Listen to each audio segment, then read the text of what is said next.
Wawa wee woo. Well, let's see what else you guys are saying. Tony, remember Percival McLay from The Rescuers Down Under. Was that voiced by George C. Scott, I believe? I've not seen that movie in so long that I can't remember any of it, but I believe George C. Scott was the villain. David Tennant and Jessica Jones as Kilgrave. He was very scary. He was a great villain.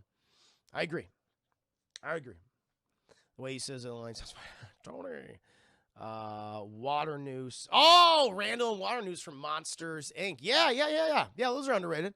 Yeah, fucking kidnapping kids, want to suck out their screams until they die. That's pretty fucking dark. Robert Redford's character, Winter Soldier. I agree, DT Darkslayer. I really liked him. Yeah, I like him and Hydra. Really the true proper introduction of like a modern Hydra. You got fucking, legendary actor Robert Redford to go, hell Hydra, which was amazing. I'll agree to that. I'll kidnap 1,000 children before I let this company die. Yeah, that was a great line. Yeah. He was, the operative. Thank you, Vanny. The operative. Megabyte from Reboot. Oh, see, I don't. Oh, was he the main villain? Was that the Harley Quinn-esque character? I have not. What about the Diddler? Of course, the Diddler's always the ultimate villain. Who's better, William Dafoe's Green Goblin, Jeff Bridges' Ironmonger? William Dafoe's Green Goblin, for me, or at least more memorable. Kingpin Devil, but I wouldn't say he's underrated. I think. See, I'm thinking like underrated villains though. Like I think Vincent D'Onofrio as Kingpin is like well regarded as like that is like a fantastic villain. Yeah, that's fair. Doug Gibbon. Spider-Man's Doug Gibbon. Oh, but I agree. Yeah, the Riddler's so underused. Right there with you, Carmi Hazel. It's a goddamn shame. Judge Doom from Hoover. Yeah, I'll agree. You know who killed your brother? He sounded just like this. Oh, Lord. I'm not going to live. There's no place for me there any more than there is for you. Malcolm, a monster. What I do is evil. I have no illusion about it, but it must be done. Great goddamn line. Hela from Thor Ragnarok. Yeah. Captain Dirts in Jojo Rabbit. Dirts. Captain Dirts. Was that what's his name? Help me out here, chat. What's his goddamn Sam Rockwell's character? I guess his name was he a villain though? In the end, yeah. Roger, I was a fun review. Agreed. Madam Mim from Sword in the Stone. See, I haven't seen Sword in the Stone in years. I don't even know who that is. It's been so long. But yeah, good choices, chat. I like your choices. Very nice. Very good question, Vanny. That spawned a nice conversation right there. Robust, girthy conversation. No, we'll move on to the next one, chat. TV question: which movie would have worked better as a TV series? Would it be a 22-episode season like on ABC or a shorter one you would find on Amazon, Netflix? Which movie would have worked better as a TV series? You know, I really like this movie, but I like watching in parts. And I don't know what could have been done.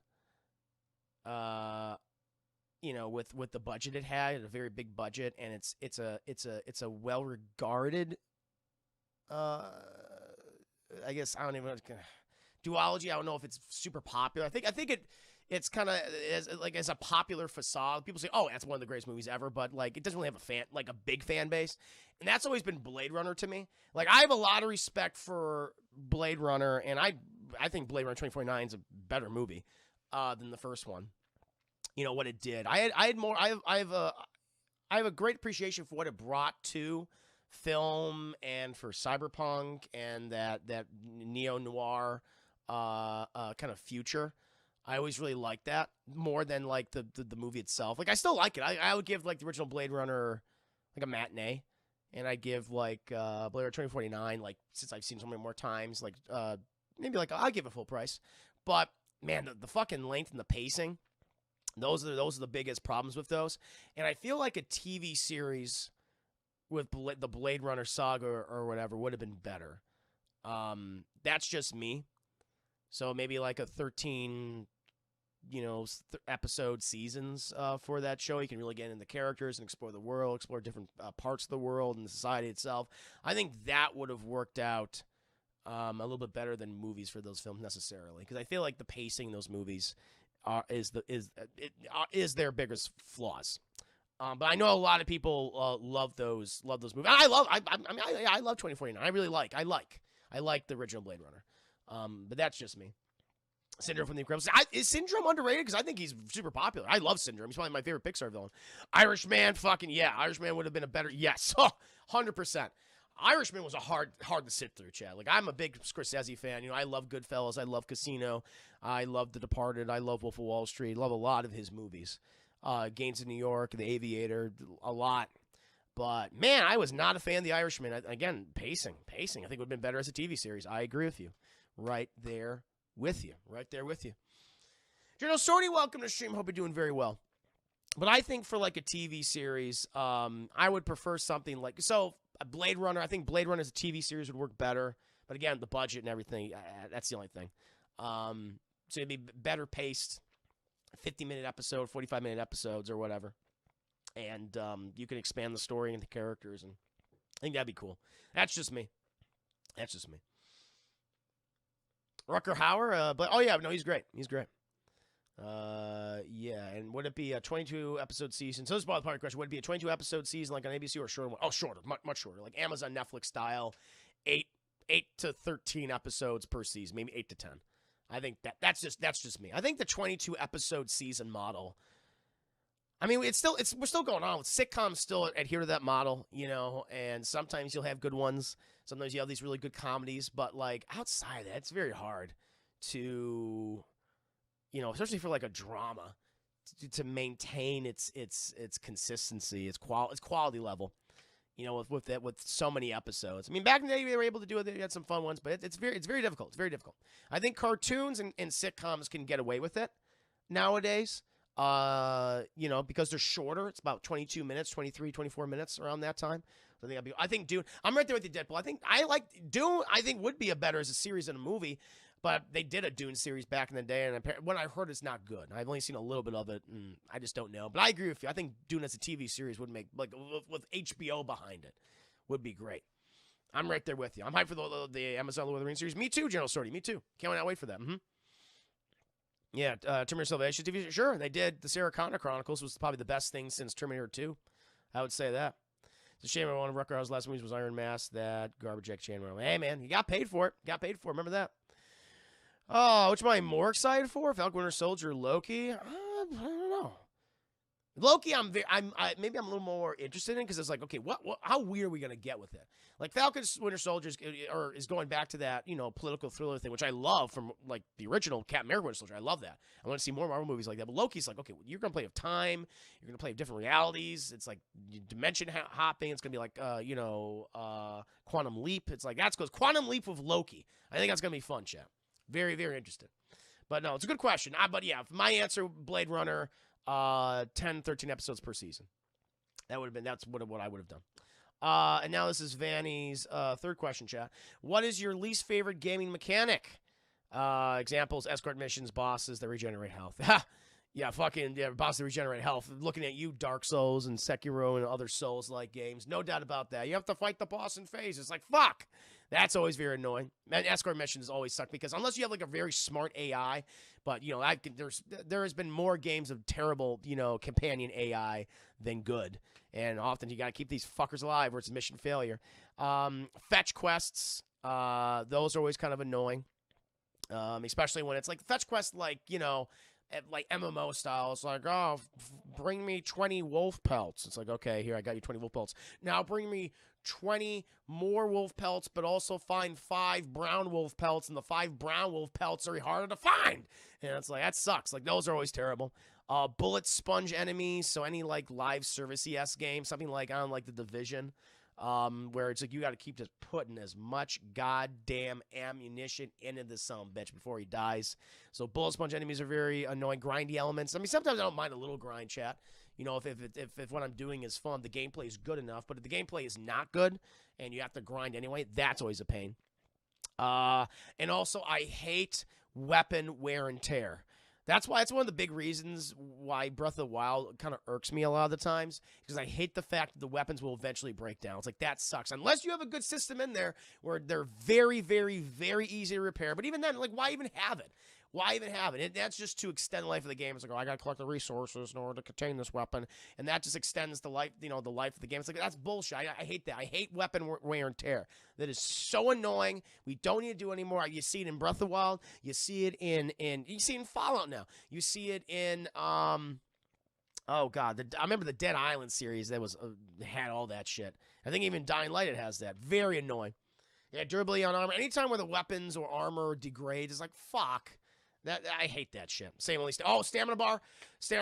Only stamina bar game I can play Skyrim. Yeah, stamina like fucking climbing. I hated the fucking climb mechanic in Breath of the Wild where I have a stamina. I was like, well, I'm gonna die because I don't have nowhere to go. That was always annoying. Good one. Good one. The mechanic I hate are games where you can skip the tutorial chapter, like GTA 5 or do, where the first chapter is slow. Yeah, that could be rough. I agree. That pacing issues. Yeah, especially when they have a lot of mechanics to introduce you to. I mean, there's a better way to do that, but yeah, Rockstar refuses to make that better. Glass armor is fine if it isn't for every action possible, like Breath of the Wild. Yeah. Joe, sorry, that's why I hate Fallout. Hub maintenance, at least.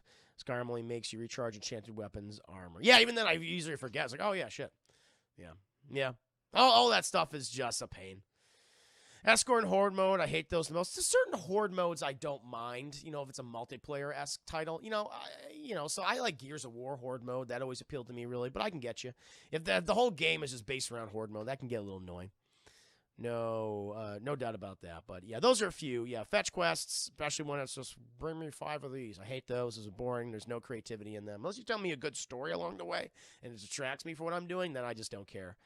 You bullet spongy enemies, grindy elements just for the sake of you having to play more of the game for a longer time to continue its longevity. That's always escort missions, of course, and weapon wear and tear. Cannot stand that. And this is Vanny's 4th question, chat.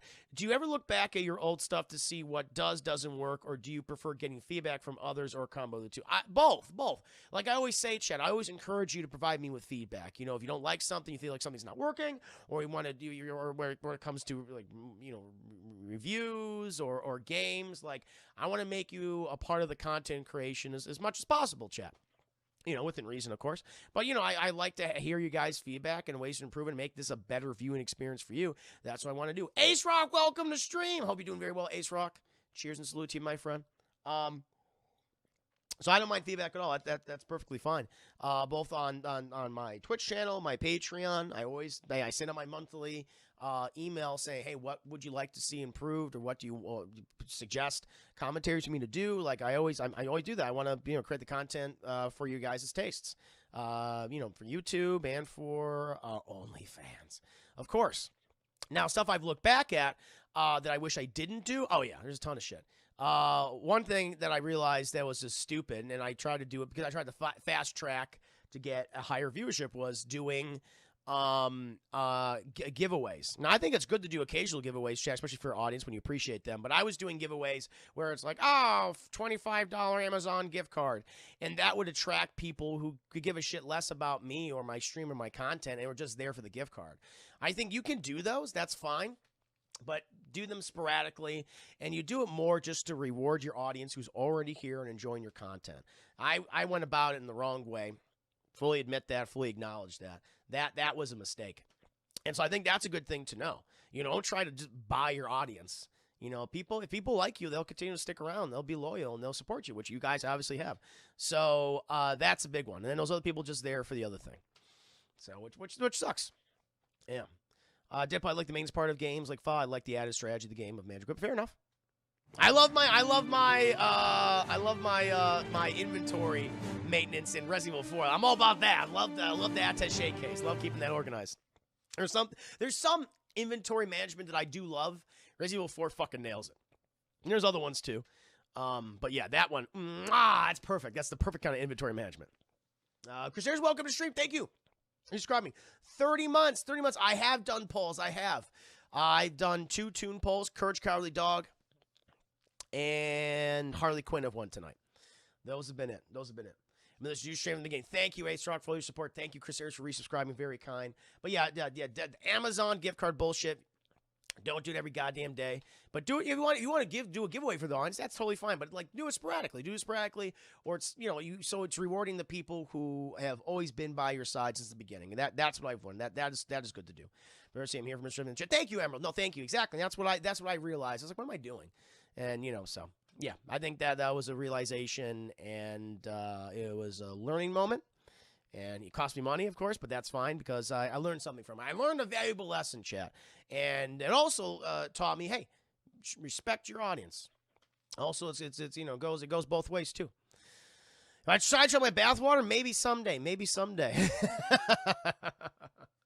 Oh, but trying to think of some other, another thing that was feedback was doing the movie reviews. I mean, remember that was way back in the day, where I did Cats. It was Cats. And people, I said, hey, I'll do the Cats review if I get $25 or 2,500 biddies. And that's how the whole thing started. So that's been a big fucking boon. Was the movie reviews. That was feedback based on you guys. So that was huge. And the Cats was my first review I ever did, which was wonderful. Yeah, I learned a lot from those reviews, and hopefully they've gotten better for you guys. Hopefully you've been continue to enjoy them. Yes. Untitled Mr. Irvin Sevens, love language is time. And then Doolittle. Yeah, good times. Some good times back in the day, chat. Yeah. Love it. And this is Vanny's last question. It's a music question, chat. The bird noises. Do you have a game or show or movie that you absolutely hate, except for the sweet, sweet soundtrack? Personal example, I'm no fan of Final Fantasy VII Remake, fair enough, but I absolutely love the soundtrack. I'm not a fan of Tron Legacy at all. Look, it's pretty, but I don't like the story. I don't like the characters. But the soundtrack and score is excellent, chat.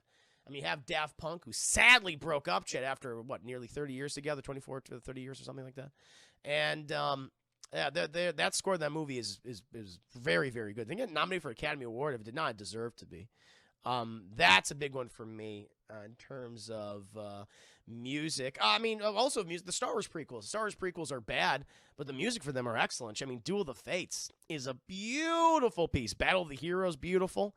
That's some of the best Star Wars music in the entire franchise, but, they originated from shitty movies. So, yeah, definitely the John Williams scores for the Star Wars prequels. Great scores, Academy Award, deserving scores, but they just happened to be in really shitty movies. RP Daft Punk may come back and seek under a new alias and new look. Oh, look at that shit. Look at that.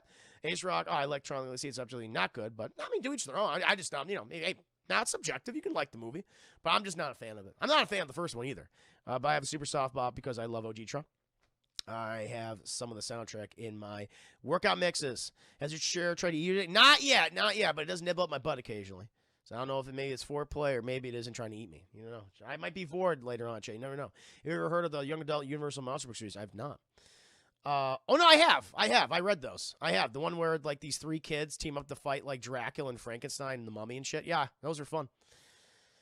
Most Sonic games have killer tracks. Yeah, that's true.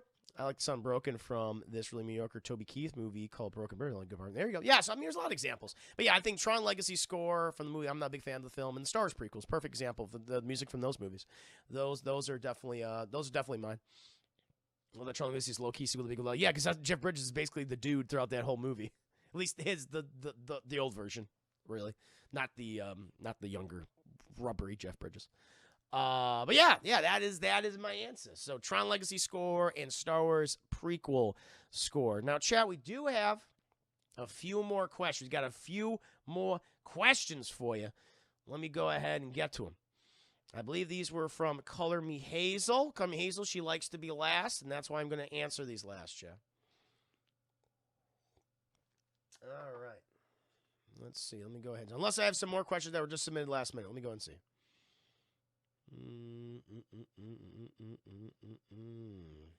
Calling me Juicy. Calling me Brownie.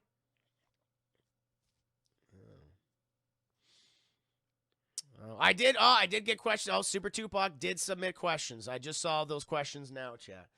Maybe we'll get to Calling Me Hazel's. Oh, no. How much time do I have left? I got to get up to Austin soon.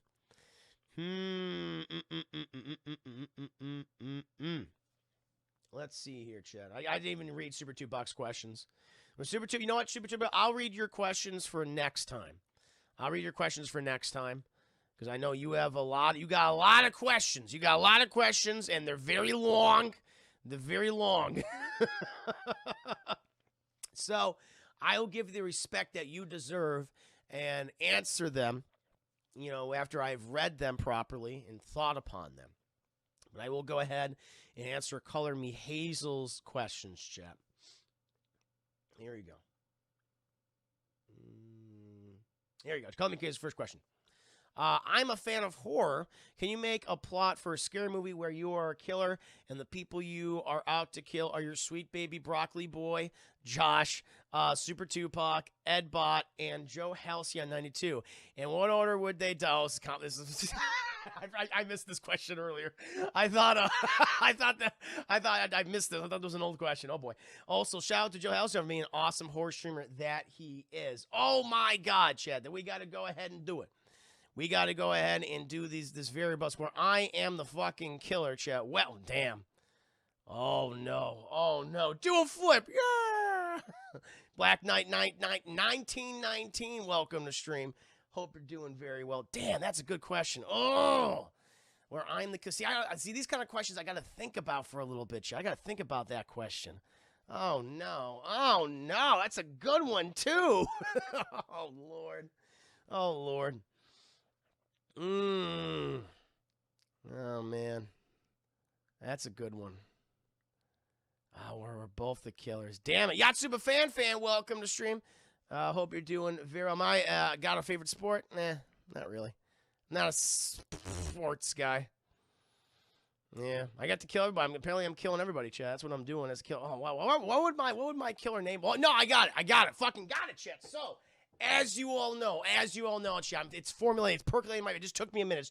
Chat. As you all know, all right, I read erotic Sonic fan fiction, chat, okay? But the thing is, like, on my OnlyFans, only juicy fans, of course. The thing is, I've exposed myself to, for years, chat, to so much erotic fan fiction, chat, that I want to act it out. Chat. It's like, oh no, it's a nightmare, okay? And people have to do an intervention with me. And the thing is, I only wear the Sonic suit now. I never take it off. It's very smelly. It's very, very smelly, chat. You know, I'm covered in various fluids, chat. And I'm all about the eroticism, the Sonic eroticism. And I had intervention with my sweet baby broccoli boy, Josh, Super Tupac, Ed Bot, and Joe Halcyon, chat, okay? They came to me, and there's like, we gotta send you away, Chris. We gotta send you away. You're crazy. And I freak out on one of them, chat. And I attack the first person I see, and it's Super Tupac, chat. He's the most innocent of them all, even though he's very sus. The thing is, he says he's innocent, chat, but he's the most sus. And so I instantly suspect him. So I go at him, chat. And I go very fast. And I murder him. I grab him, chat, and I fling him around the room, chat. It's like when you grab a very small individual, chat, by the leg, because I imagine I can lift up Super Tupac. If I just grab him by the leg, chat, I can just fling him around the room. I can like just swing him around the room like a wrecking ball, chat. And I imagine if I grabbed his leg and go, ah! And I bring him up in the air, chat, and he would get caught in my ceiling fan, right? That's just above me, because they got the ceiling fan going, chat, because I'm covered in all my various bodily fluids, and I'm very stinky. I am very smelly, chat. And so when I grab him, he gets caught in the fan, chat, and he goes, and it fucks up his face. So his face is horrifically, like, mangled, chat, and it's like, oh my God, that's horrible, chat. Like, he'll need skin grafts, like a lot of skin grafts, chat. And I slam him down, but then his fucking neck gets caught inside of the ceiling fan, chat, and the whole fucking ceiling fan comes down, chat. It's like, ah! And I slam it in the ground, and his head explodes, chat, because he didn't want to hear the Sonic eroticism, and he tried to prevent it. And then the fucking security comes in, they take me away, chat. So Super Tupac is the first one to go.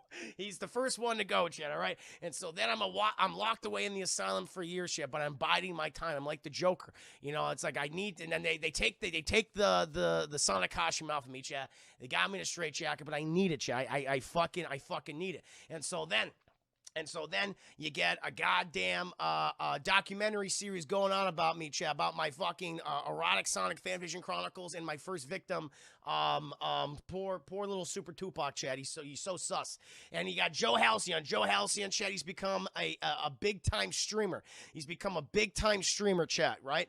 And so he wants to do the documentary series about me because he has a personal connection to me. And but I have not said anything for fucking years. I have not said anything. Thank you, Deadpool, for the 5 days. Can I get the grizzled 2-0 for this cop who's investigated? Don't worry. That's coming. That's coming, Deadpool. It's going to have a very dark ending, though. Thank you so much. And so, you have Joe Halcyon. This is his new Twitch series, the biggest Twitch streamer out there, and he wants to talk to me, but I want to talk to nobody. But he knows the thing that will get me a talking, is the Sonic suit and also my Sonic hat, chat. Here's my Sonic hat right here, okay? I'm putting it on right now to get into character, right?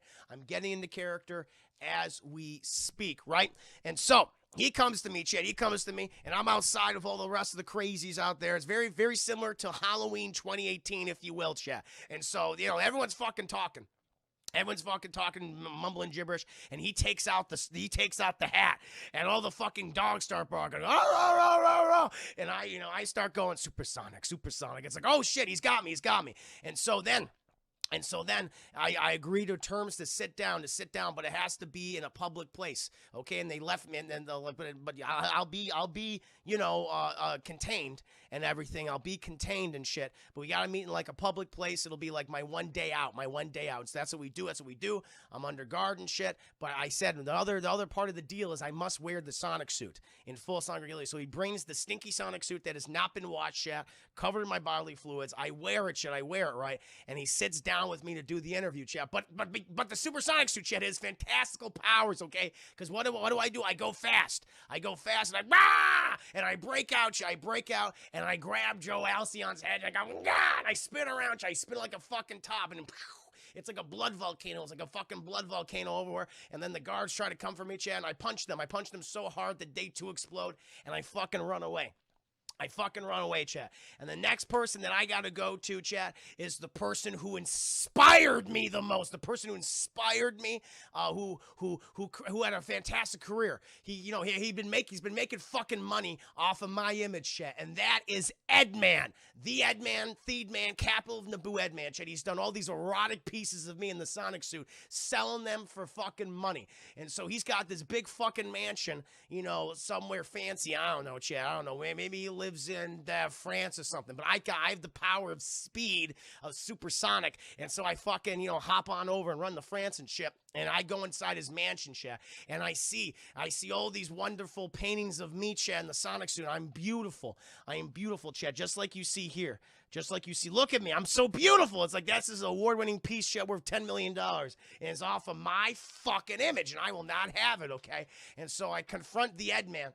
And he's so fucking scared. He's terrified of me about what I will do. And I think it's fine. I just want you to paint me. I just want you to paint me like one of your erotic Sonic characters, okay? Just do it. And so I strip out of the Sonic suit, chat, and I will be reborn anew. And I'll do that Buffalo Bill-esque dance from Silence of the Lambs. Bana. Bana, bana, bana. I'll be just like that, chat. I'll be just like that. And so he does that, chat. And then after he paints me, I'm a fucking beautiful goddamn butterfly, right? And then it's like, dude, he says because I'm gonna kill him, right? And he's like, wait, I've been working on this special piece for quite some time. You're gonna love it. It's not a painting, but it's like a suit. It's like a supersonic suit. It's like, what? And he reveals it to me, Chad. It's a full on furry Sonic suit, Chad. It's like, it's perfect. It's perfect for my body, Chad. They got all the right dimensions, and I wear this, Chad. I wear this, right? But then I'm like, well, the fucking suit's gonna need replacement. We can't just leave this fucking stand here empty, am I right? And so I fucking rip his flesh off. I rip his skin suit out, Chad, and he's dead. And then he's dead. And I put his skin suit there, and I display his body, Chad, in a very erotic position. So that's what happened next. And then, Chad, there is one last person, though. My crimes are known around the world at this point. Murders are known around the world, Chad.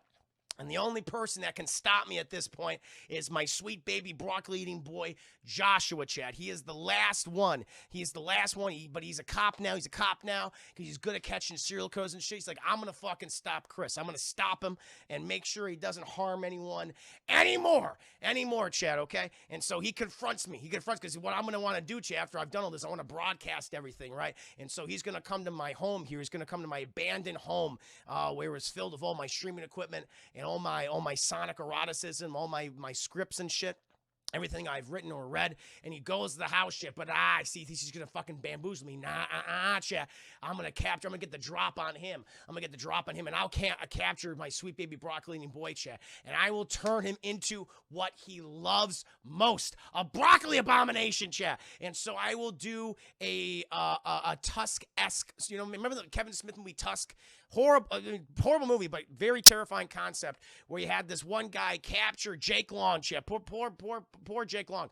And he fucking turns him into a walrus boy. And he removes his fucking leg and puts some tusks inside, takes all his teeth out. It's fucking nightmare. And so I would just transform Joshua into a broccoli abomination boy. And he'd go, nah, the whole time, Chad. And his mind would be warped. And then we would do Sonic Broccoli Erotica fan fiction for all broadcasted on my Twitch channel, Chat. Will anyone stop me? Is this the end? Stay tuned for the sequel. Boom, nailed it. Boom, nailed it, Chat. That's what I saw that on the fucking spot. I think that was pretty good. It took me a minute. It did take me a minute, but I promise you, Carmi Hazel, I was going to get there. And I delivered. I don't know what happened. I did the thing. I answered Carmi Hazel's question. Oh, and shout out to Joe Halcyon. He's an awesome horror streamer. Give that man some support. Did you like it, chat? Oh. There you go. I thought you liked it. Chat. We're all good. Mommy. Mm-hmm. Come here, let's do that one. Woo! That is how we fucking do it, chat, on my stream. Now, we got to get to Carmi Hazel's next question, chat. Our next question. We all, or at least most of us, know the famous bridge rescue scene from Spider-Man 2002, where the Green Goblin has both a bunch of children, Mary Jane, falling towards their deaths. Yes. And screaming for their lives. Spoiler for anyone who has not seen the movie. At the end of the scene, Spider-Man has saved both the children and MJ. If you're in the scene of a scenario, but instead of having to choose between the children, because we know you hate children, and just let them die, true, and MJ, you'd have to choose between the Juicy Gang and Martin and Corey of Double Toasted. Who gets to live and who gets to die? A little more info about the scenario. You are not Spider-Man, fair enough. You do not have any superpowers or super capabilities. If you choose one to live, the other must die. If you could live in... Oh, no, that's the next question. Juicy Gang, I'd save you. Yeah, no question. Yeah, Corey Martin, dead. Dead instantly, Chad. Didn't even have to think about that. Next question. Juicy Gang would live. Corey Martin would die. That's how it would work. Okay, next question. If you could live in any video game universe, what would it be? Mario. Not very violent. Everything kind of works out for the heroes. I get to eat fucking mushrooms all day and get superpowers. I get to hang out with princesses. And, yeah, that's kind of the perfect world to live in. That's kind of the perfect world to live in, Chad. Yeah, Mario, it's the safest one. It's the safest one, unless you're like a Goomba or something. Or, you know, a villain. But if I'm if I'm a Toad, hello! You know, if I'm a Toad, it's like my life will be pretty goddamn good. Definitely one where I would not be murdered. So definitely Mario. Not very violent. He said after narrating the violent fantasy out the I mean, you know, that's what I could create, not what I would live in. Though. I wouldn't live in that world. That's a nightmare world. Mass Effect. See, I would be scared of Mass Effect. Mass Effect because I'd probably die because of the Reapers. We'd all be harvested. Our organs would be harvested for Reapers. We turn into fucking husks. I don't want that to happen. I love Mass Effect. I would not want to live in that universe though. So I would definitely choose. I love the idea of a sci-fi world. Sure, that's probably the best sci-fi world to live in. Be like Star Trek or something. It's like relatively safer, I suppose. But like I wouldn't live in Star Wars. Star Wars would be like a miserable time. always conflicts. At the same time, the new Skywalker would be born, be like flipping a goddamn coin. It's gonna be fucking good. It's gonna be crazy. We don't know. So I would definitely be in a Mario. No question about it. Josh Mario brutally murders many of the way to defeat the hero Bowser. So both. Well, what if I'm a Mario character though? What if I'm like a Toad? That'd be fine. Dead Space would be so scary. Dead Space would be horrifying. Oh my god. I couldn't do it. But now Mario would be my choice. Mario would definitely be my choice, chat. Second pick. I don't know. I'm trying to think of like a very happy video game. Dream Daddy, a dad dating simulator, chat, because one, I'll be a hot dad. And I'm gonna get a hot dad. So Dream Daddy, a dad dating simulator is high on my list. Yes, Dream Daddy or Mario game. There you go. There you go, Trey. We got another question from Carmi Hazel. Using the same scenario in question number 2, but this time is going to be having to choose between saving Super Tupac and Edbot and saving Color Me Brownie. So that's 2 people now, Chick. Color Me Brownie, which is Carmi Hazel, and Naya Brownie combined into an abomination monster. Who gets to live and who gets to die? And remember, if you choose one to live, the other must die. Well, I get to save 2 people because Color Me Brownie is an abomination monster. It's 2 people, with different, thoughts and shit. So yeah, I go Color Me Brownie. Call Me Brownie is the right answer because I get to save more people that way. And, sorry, Super Tupac Edbob, I have to kill you. And where more people would die. See, more people would die if I picked either Super Tupac and Edbob because 3 people would die if I pick either Super Tupac or Edbot. So I got to go with Call Me Brownie Abomination. That's how it has to be, chat. Logic, chat. Got to go with the logic.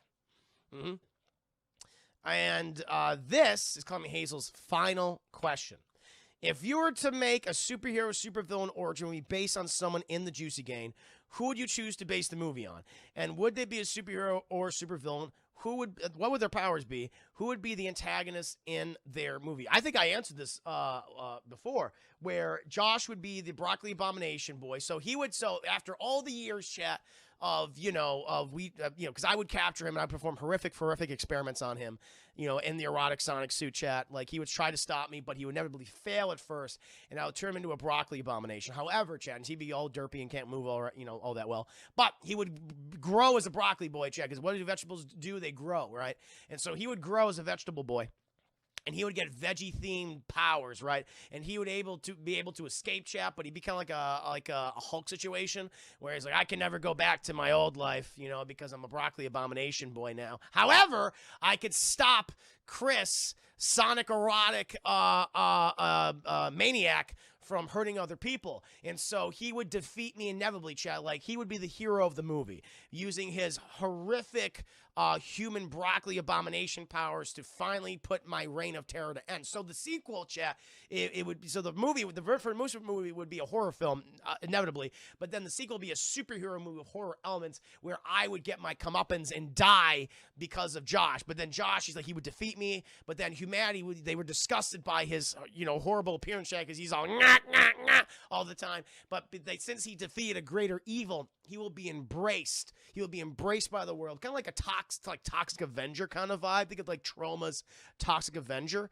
And so he'd be embraced by the world and be loved because he defeated the greatest threat to ever face the world, chat, which was me as an erotic Sonic fan fiction creator and reader. And so that's how it would go. So it'd be Broccoli Abomination Josh and me as the villain. That's how it boom. Boom! Nailed it again.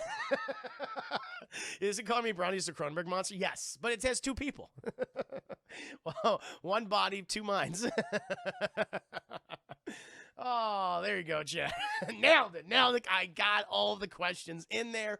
You're welcome. Edbot will remember this, says Edman. Oh, no. No, I'm sorry. Oh, Lord. Oh, Lord. There you go, Chad. Those are the questions I have right there for you. Now, Super Tupac, I'll get to your questions next Thursday, so do hold on to your questions. That's when I'll get to them. The movie was horrifying. I'm glad you thought it was horrifying. You got some robust questions here. You got some very robust questions there, and I want to give them respect that they are due. It'll be good. It'll be good. Deadpool, good job saving the world, Broccoli Boy. Just don't touch me. Exactly. We both, Chris, are you going to watch what is Godzilla HBO Max or the theater? I'm going to watch it here on streaming, doing a watch party on my channel. That's what we'll be doing, Luke the Boss. It'll be fun. It'll be such a goddamn good time. Actually, you're welcome, everyone. But chat, sadly, I do have to go. Sadly, I do have to go. Now, my friends, I want to thank all of the people who asked questions Super 2 Block. Like I said, I will get back to you next week. Don't worry about that.